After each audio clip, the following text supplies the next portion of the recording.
Queridos irmãos e irmãs, nós prosseguimos a nossa leitura do Evangelho de São Mateus, começando hoje o capítulo 10, com o envio dos apóstolos. Apóstolos que têm nome, são pessoas reais, situadas, e que são enviadas para prosseguir a missão de Jesus. São enviadas para fazer o que ele fez, o que ele faz. E o que é que Jesus faz?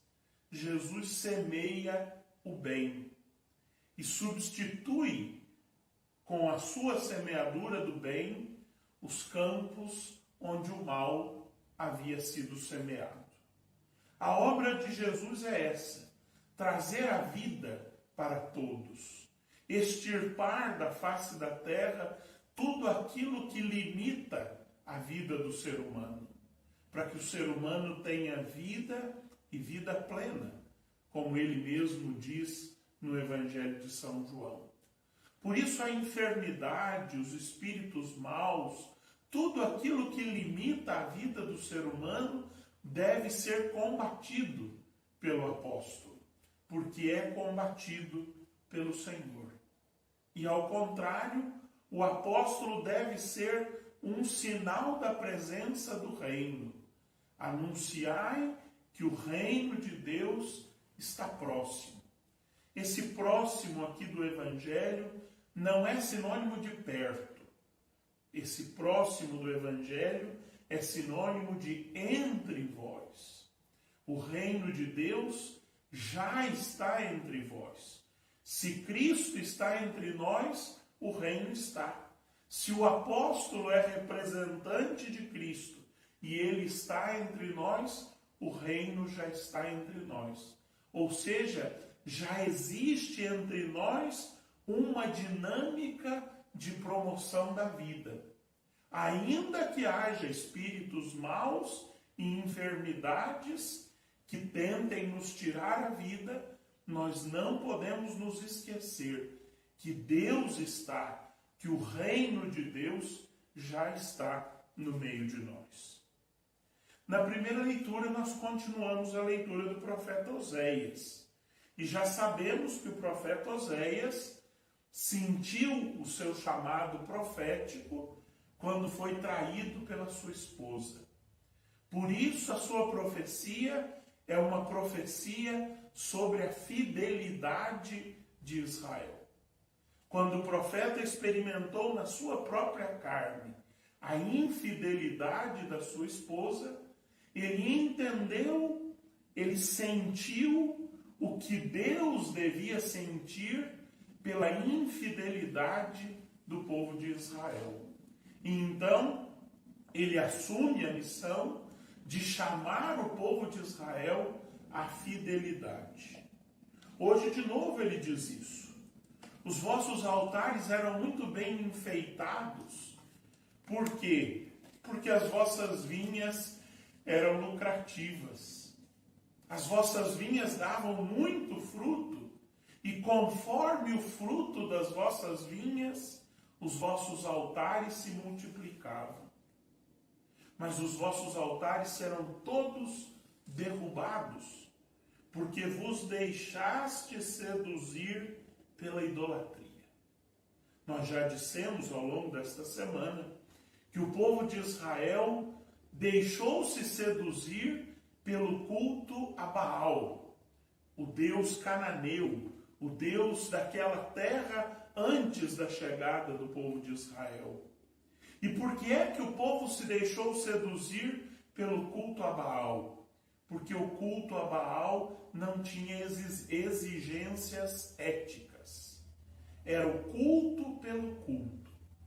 Você ia ao culto a Baal, dançava, cantava, oferecia incenso, fazia todos os rituais, a liturgia perfeita a Baal e pronto. Saía dali, podia continuar desonesto, podia continuar traindo a sua esposa e a sua família, podia continuar espalhando fake news pela internet, podia continuar fazendo tudo de errado que você sempre fez. Importava que o culto fosse perfeito, que a liturgia fosse impecável. Já o culto a Javé, não. O culto ao Deus único e verdadeiro que o povo de Israel conheceu quando foi libertado da escravidão do Egito e trouxe este culto a Javé para a terra de Canaã, era um culto exigente. Não bastava uma liturgia perfeita. Aliás, nem havia lá tanta preocupação com que o culto fosse perfeito. A maior preocupação era com a justiça e o direito. Ou seja, uma preocupação ética, uma preocupação com as consequências do culto. Cultuar a Deus tinha que fazer-nos agir como Ele. E para o Antigo Testamento, a palavra justiça tem esse significado. Justiça é o modo de proceder de Deus. Deus é incapaz de ser injusto. Por isso, o povo que segue a Deus, o povo que cultua a Deus, tem que ser um povo justo. Tem que ser um povo que exerce o direito, ou seja, onde todos são tratados com igualdade, onde a vida é plena para todos e não para alguns escolhidos, como nós experimentamos hoje. Hoje a nossa sociedade não é uma sociedade justa. Diziam por aí, no início da pandemia, que o vírus era democrático, que ele pegava ricos e pobres. O vírus pode até ser democrático, mas os cuidados da saúde não são democráticos.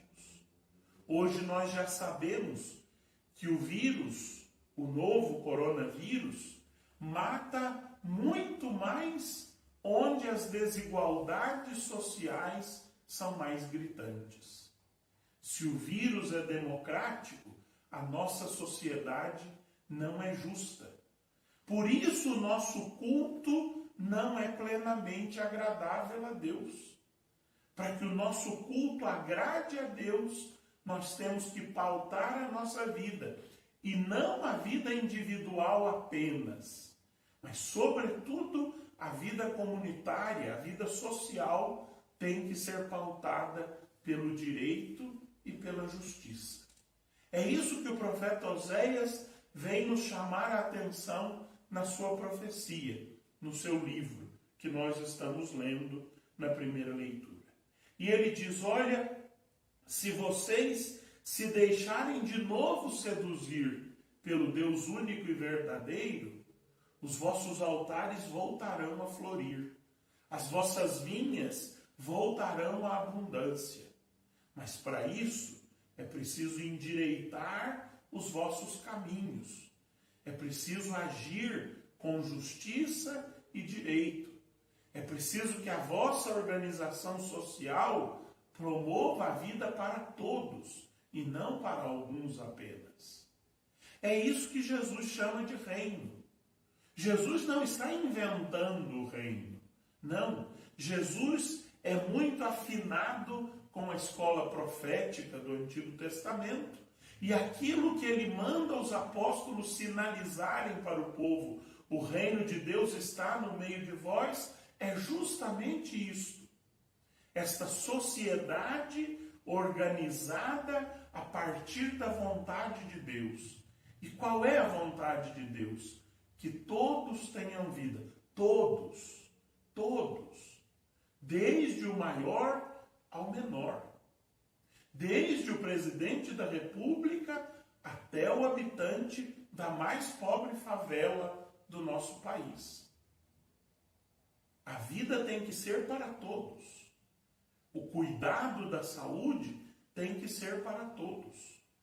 O nosso presidente aí contaminado pelo coronavírus, se tiver necessidade, vai para o Albert Einstein de São Paulo, sem nenhuma cerimônia, com avião privado e tudo mais. Mas e o pobrezinho lá da favela? Vai para onde? vai para o cemitério. Isso não é justo, isso não é direito. Por isso o nosso culto não é plenamente agradável a Deus. E nós precisamos nos converter para o direito e a justiça, para que os nossos altares voltem a florir e para que as nossas vinhas voltem a dar frutos. É preciso que a justiça e o direito habitem entre nós em plenitude, porque só assim o reino de Deus vai se expandir. É para isso que Jesus envia os apóstolos. É para isso que Jesus envia a igreja. A igreja apostólica é anunciadora e realizadora do reino.